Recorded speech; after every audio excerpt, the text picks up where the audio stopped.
সবচেয়ে বেশি দোয়া কবুল হয় কোরবানি ঈদের আগের দিন, অর্থাৎ আরাফার দিনে। আল্লাহর কাছে দুনিয়া এবং আখিরাত উভয় দিনের কল্যাণ চেয়ে নিতে হবে। আর বেশি বেশি এই দোয়া পড়বেন, রব্বানা ফি দুনিয়া আতিনা ওয়াফিল আখিরাতি হাসানা ওয়াকিবিন আযাবিন্না।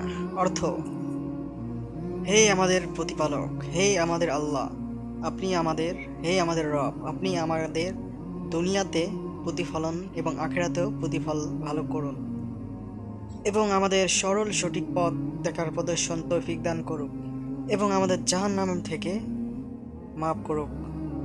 আমাদের সকল গুনাহা যতগুলো আছে সবগুলো আল্লাহ তাআলা মাফ করে দিক।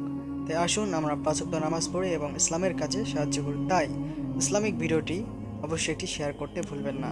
শেয়ার করে সাথে সাবস্ক্রাইব করে লাইক এবং কমেন্টে জানাবেন ইসলামিক কী বিষয়ে ভিডিও পেতে চান। আশা করি ভালো আছেন। আসসালামু আলাইকুম। আল্লাহু আকবার। শেষ করছি আজকের ভিডিও।